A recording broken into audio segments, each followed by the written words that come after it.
sudah bersemangat sekali di pojokan sini. Anda saya kan juga sudah bersemangat menantikan seperti apa komentar saya. Mari kita mulai Rumpi No Secret.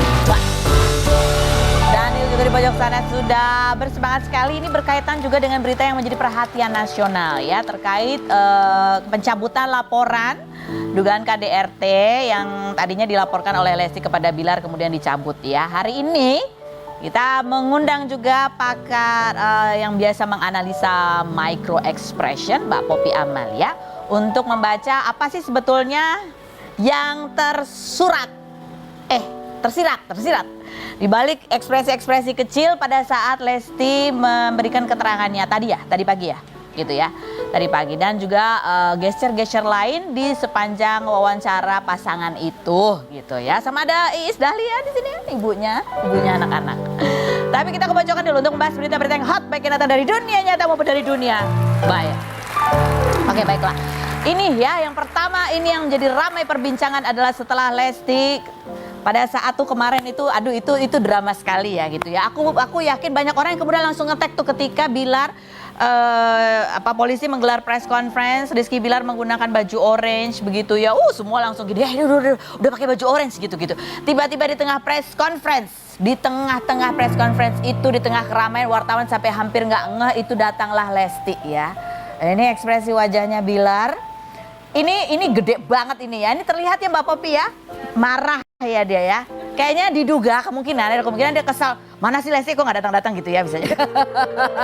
Atau dia kesal gini, kan udah damai, kenapa kok masih aku dijadikan tersangka begitu ya. Ini sejalan juga dengan keterangan pengacaranya Hotma Sitompul yang juga melayangkan protes. Kan memang sudah sudah kesepakatan akan menempuh jalan damai, sudah bertelepon dengan pelapor bahwa memang akan terjadi damai. Kenapa justru ditetapkan tersangka, bahkan digelar press conference, ditampilkan gitu dengan baju orange begitu ya. Nah, itu menjadi ramai, menjadi guncang dunia pernetizenan yang kemarin tuh ramai sekali mendukung Lesti gitu, yang banyak yang kecewa juga. Dan terakhir ini juga beredar sebuah video gitu ya, video yang menggambarkan video dari video call tuh gimana tuh ya, yang diduga itu adalah pasangan Lesti dan Bilar yang sudah bertemu diduga itu adalah di sebuah ruangan di manalah gitu ya. Kok kamu tahu banget Dwi? Udah pernah ke dalam situ emang.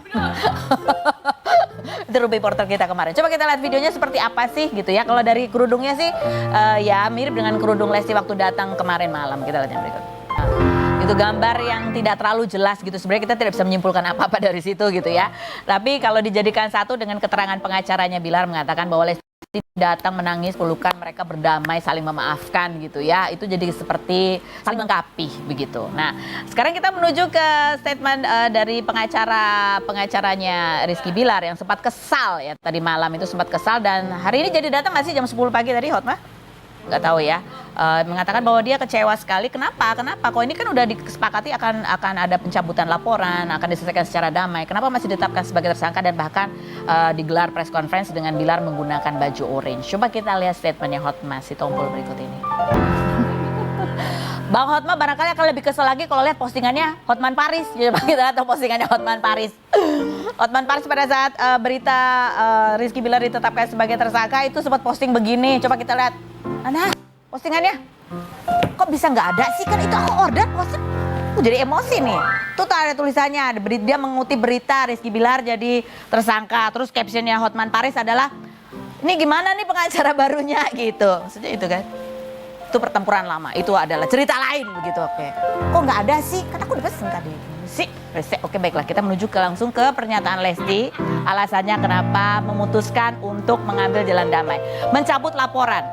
Tapi yang kita tahu sampai saat ini adalah mencabut laporan dugaan KDRT itu. Tapi kita nggak tahu tentang kelanjutan pernikahannya gimana. Gitu kan? Kalau menurut aku loh ya. Kita lihat yang berikut. Netizen yang langsung maju ke layar ingin lihat lebih detail gitu ya. Nanti akan dianalisa oleh Mbak Poppy. Bukan cuma facial expression ya, gesturnya juga, sama mungkin intonasi suaranya itu juga, nadanya dan pemilihan diksi. Itu juga bisa menggambarkan apa sih, atau bukan menggambarkan ya, bisa muncul kita dugaan-dugaan apakah begini, apakah begitu, apakah begitu. Tapi yang jelas komentar netizen, ya elah, aku aja dulu korban KDRT ada anak, lebih milih pisah, syai. mental aku lebih baik. Uang bisa dicari buat anak. Suami ganteng masih banyak kalau kita banyak uang mah. Hati-hati aja. Ntar kalau balik berantem lagi jadi bahan ungkitan si B kalau lo pernah ngelaporin dia buat malu dia se-Indonesia. Ini perempuan nggak mikir apa ya? Kecuali ya emang kalau nggak kerja ngarepin nafkah dari dia doang ya boleh aja sih. Nih lo bisa nyari uang. Hade capek deh. Ya marah begitu ya. Gitu. Yang berikutnya ada lagi komentarnya.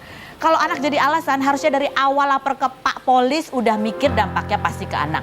Drama aja nih dan jangan sampai kasus KDRT di Indonesia akan disepelekan sama masyarakat karena pelakunya tidak dipenjarakan. Yang berikutnya ada lagi.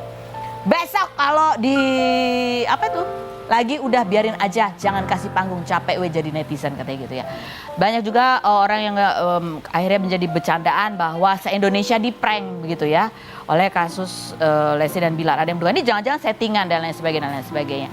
Tentu hal ini yang ini tentu juga berdampak bukan cuma pada Lesti, tetapi Lesti ini adalah sebuah simbol begitu ya terhadap yang lainnya yang juga mengalami KDRT. Yang perlu juga mendapatkan support. Jangan sampai yang namanya KDRT, orang melapor karena KDRT ke polisi itu menjadi sebuah hal yang tidak dianggap serius. Kita akan bahas bersama Poppy Amalia dan Isdalia. Kita lihat dulu profilnya berikut ini. Poppy Amalia, pakar mikroekspresi berusia 49 tahun ini merupakan magister psikologi yang pernah mengambil sertifikasi nasional dan internasional. Seperti di Dr. Paul Ekman di UK dan Neurolinguistic Programming di Orlando. Perempuan asal Aceh ini kerap menganalisa ekspresi selebriti serta membuat konten edukasi mengenai mikroekspresi dan psikologi. Salah satu yang kerap dianalisa oleh Poppy adalah pasangan Lesti Kejora dan Rizky Bilar. Poppy pada 2020 menyebut ekspresi Bilar saat mulai dekat dengan Lesti seperti memendam kenangan masa-masa lalu. Dan pada Oktober 2021 mengatakan, Bilar lebih tegang saat ijab kabul kedua dibanding ijab kabul pernikahan siri. 9 hari lalu, Poppy menyebut Lesti seperti mengisyaratkan keraguan saat ditanya Gilang Dirga, apakah sudah yakin dengan Rizky Bilar? Bagaimana analisa Poppy Amalia terhadap ekspresi Rizky Bilar setelah ditetapkan sebagai tersangka atas kasus KDRT yang dilaporkan Lesti? Dan benarkah Lesti sebelum umroh sempat curhat ke Poppy Amalia? Saksikan kisah selengkapnya hanya di Rumpi No Secret. Oke baik, sudah bertemu dengan teman lama saya Poppy Amalia ya. Ketemu lagi kita di kasus yang sedang menjadi perhatian seluruh netizen di Indonesia. Terutama perempuan begitu ya. Nah ini kita ke awal dulu ya. Mbak Poppy ini seringkali juga menganalisa wawancara-wawancara dengan pasangan ini sebelum kejadian ini ya. Jadi kita anggap saja itu sebagai apa istilahnya ya, baseline atau ya karakter analisa awal lah ya mengenai pasangan ini. Kita lihat ini cuplikannya berikut ini. Dia itu punya kakak di sini dimaksud adalah Rizky Bilar begitu ya. Jadi waktu itu analisanya seperti itu ya. Dan pada saat analisa itu ketika melihat kejadian sekarang ini dan keputusan yang diambil oleh ini masih sejalan nggak? Masih kongruen nggak tuh sebenarnya? Masih dong, karena memang ada hal yang ditutupi starting dari awal. Nah, aku sebenarnya udah berusaha banget untuk minta ketemuan lagi itu tuh, gitu loh. Mau ketemuan, pengen menggali secara psikologis. Jadi begitu dapat ekspresinya, pengen gali secara psikologis, pengen nanyain, berharap bisa memberikan solusi pada saat emosi nggak stabil. Pada saat apa tuh? Pada saat awal-awal? Nggak awal-awal banget deh, pokoknya terakhir-terakhir pada saat menganalisa, akhirnya bikin appointment tuh. Nggak menganalisa gitu. Pada saat kapan nih? Pada saat berita ini muncul? Belum. Sebelum itu? Jauh sebelumnya. Kenapa ingin ketemu dia? Ada apa? Pas ngeliat analisa kayaknya perlu ketemu deh. Karena Dede kayak mengcover sesuatu tapi nggak bisa keluar gitu loh. Pengen ketemu kayak dulu Amanda Manopo ingat nggak sih, pengen bisa akhirnya deep talk gitu kan, pengen ngobrol. Itu berapa bulan yang lalu? Aduh, pada saat ada kejadian gitu RB, ada kejadian apa ya, pokoknya ada kasus sama, pokoknya bolak-balik ke polisi juga, lupa apa tuh. Oh gitu. Oke. Lagi tuh apa ya, lupa deh apa lagi tuh. Nah terus udah bikin appointment, mau ke sana, mau ketemu tuh gitu. Terus akhirnya aku sibuk banget, dia juga sibuk banget, nggak dapat gitu loh. Tiba-tiba ada kejadian kayak begini, wah ini udah. Yang penting menurut aku pada waktu itu adalah bagaimana mengedukasi, that's it, mengedukasi aja. Mengedukasi siapa nih? Mengedukasi Lesti ya. Bahwa bagaimana menangani secara psikologis kalau ada persoalan gitu loh. Artinya dia jangan menahan sendiri. Jangan disimpan. Tapi karena kelihatan itu di ekspresinya. Kelihatan, ada kan sesuatu dia soalnya selalu nunduk. Kalau ngomong itu dari awal memang udah kelihatan dari starting dari awal. Awal mana nih? Awal pernikahan? Kalau awal pernikahan orang-orang bilangnya kan mereka kan fall in love ya. Memang itu love, itu cinta. Tapi beda dengan perilaku yang dimiliki atau temperamen yang dimiliki starting dari awal. Jadi kan kalau RB ini kan memang startingnya dia temperamental kan, kepribadiannya memang temperamental. Dasarnya ya. Jadi itu dia berusaha untuk memperbaiki diri. Sebenarnya arah memperbaiki dirinya ada.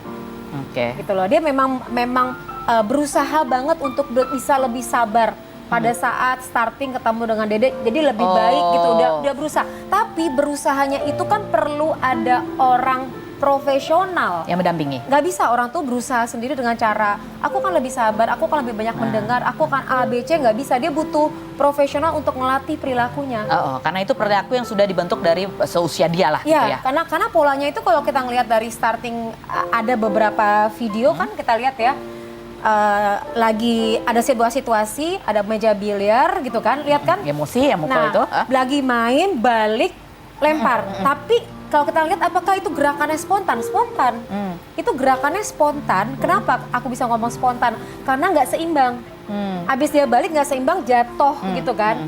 Nah, berarti pada saat dia melempar sesuatu itu nggak diperkirakan karena emosinya digerakkan oleh emosi aja ya. Logikanya nggak lemah kan. Nah, pada saat kejadian baru ntar ngeh. Ya ampun dampaknya begitu ya. Nah, pola seperti itu, spontanitas seperti itu perlu dilatih. Dan itu pada saat ngelempar, kencang ngelemparannya. Berarti ada kemarahan. Entah apa yang didengar, entah apa yang dirasakan pada waktu itu sehingga membuat dia tuh benar-benar tertekan banget, tiba-tiba spontan. Bentuknya apakah mau menggertak atau mau melempar, tapi itu spontan gitu. Itu adalah sebuah pola yang biasa. Nah, berarti kan spontannya itu kan spontan, ada sebuah peristiwa, aksinya begitu. Peristiwa, aksinya begitu kan. Nah, berarti kan ini kan sebuah pola perilaku yang berulang. Nah. Berarti kalau kayak gitu, itu perlu dilatih anger management. Tuh, baik. Nah sekarang ini apakah juga masih konsisten terlihat pada saat itu tadi RB dihadirkan pada saat press conference setelah dia ditetapkan sebagai tersangka dengan menggunakan baju orange. Ini besar sekali, kalau ini bukan mikro ekspresi kayaknya, makro ya. Besar ya. Berikut. Ya.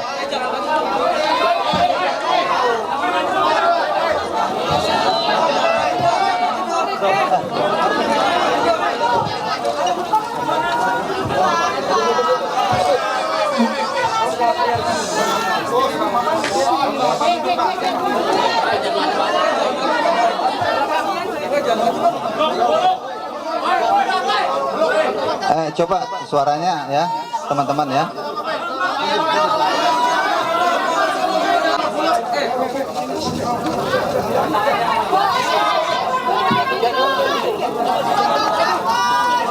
Silakan diambil gambarnya teman-teman sekalian. Ya, ya. Kita bisa lihat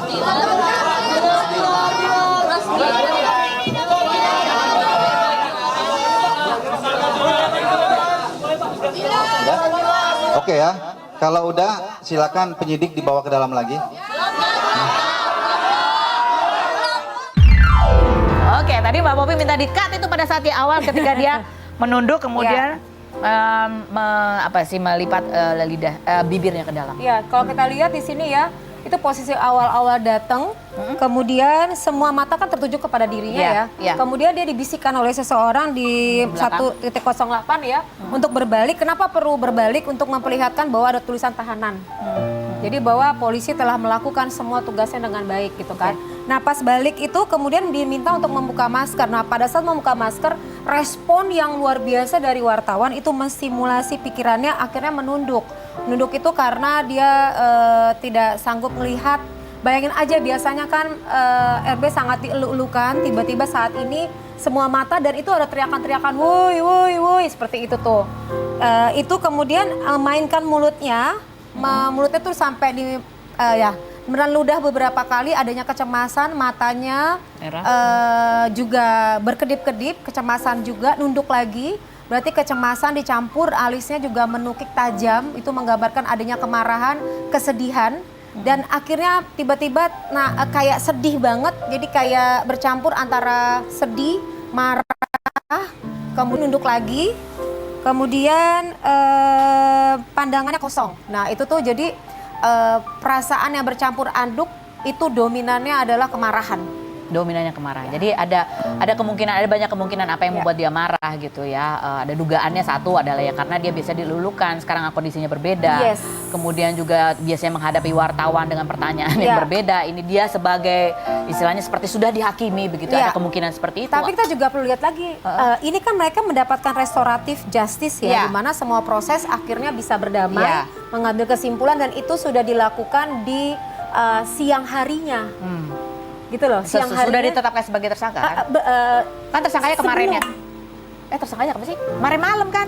Kemarin malam. Tapi siang udah komunikasi. Oh gitu, pada saat diperiksa 38 pertanyaan. Oh, jadi siangnya itu udah berkomunikasi. Kalau saya tidak salah dan mengumpulkan bukti ya, itu sudah berkomunikasi, artinya sudah menyatakan bahwa ini jangan sampai muncul, jangan sampai dinyatakan sebagai tersangka. Tapi di kepolisian tuh kan nggak bisa begitu saja kalau udah berproses itu kan, itu tetap harus menjalani sampai tuntas. Nah itu yang dikejarnya sebenarnya jangan sampai muncul ini.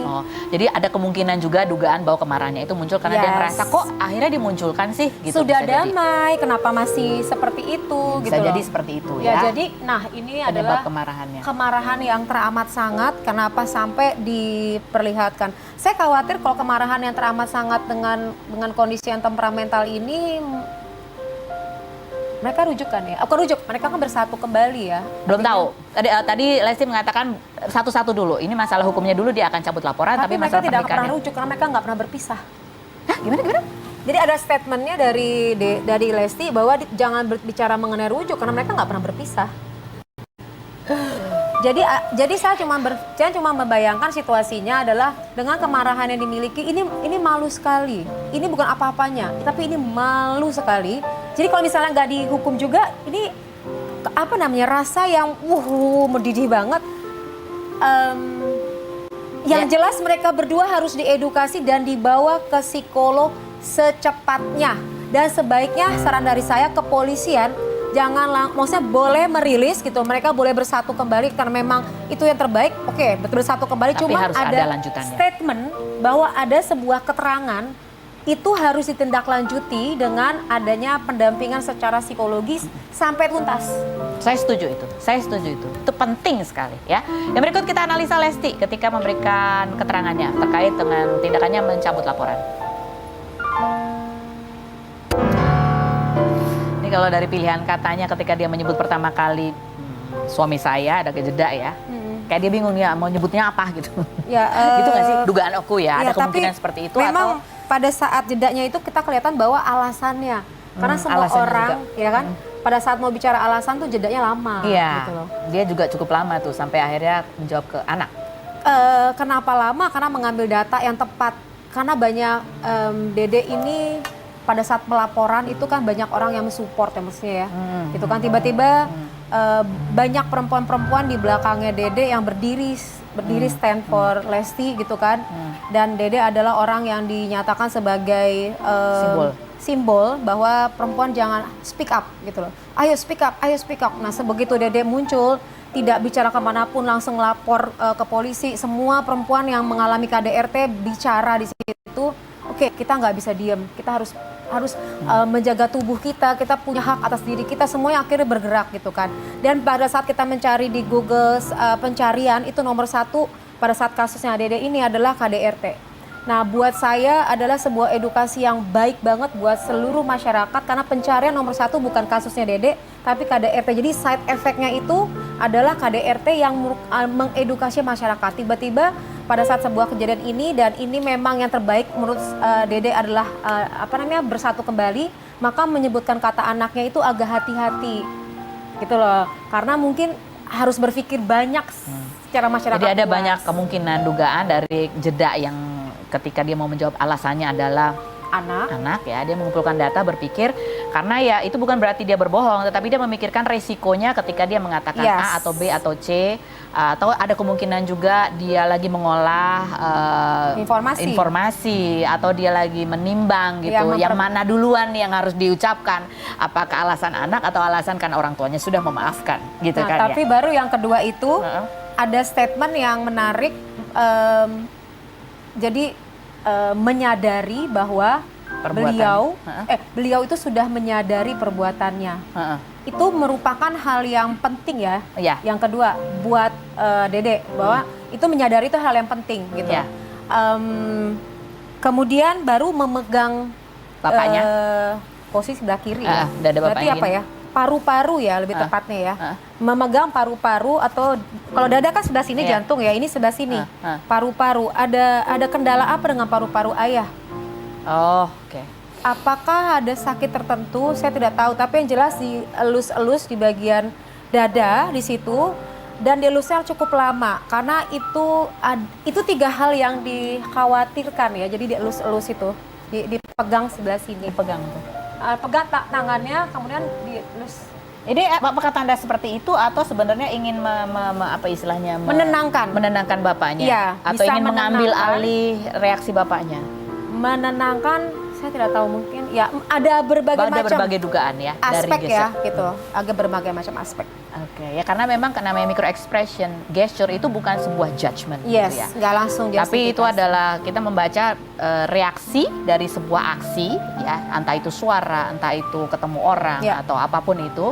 Dan itu menggambarkan emosi. Dan emosi itu ada berbagai macam dugaannya. Apakah reaksi dari ini atau kemungkinan ini atau kemungkinan ini atau Jadi, kemungkinan nggak itu. bisa kesimpulan. Nggak bisa kesimpulan, yang semuanya harus kita tanyakan lagi Ya. untuk kepastiannya. Kita akan kembali setelah yang berikut ini, jangan kemana-mana, tetap di Rumpi House.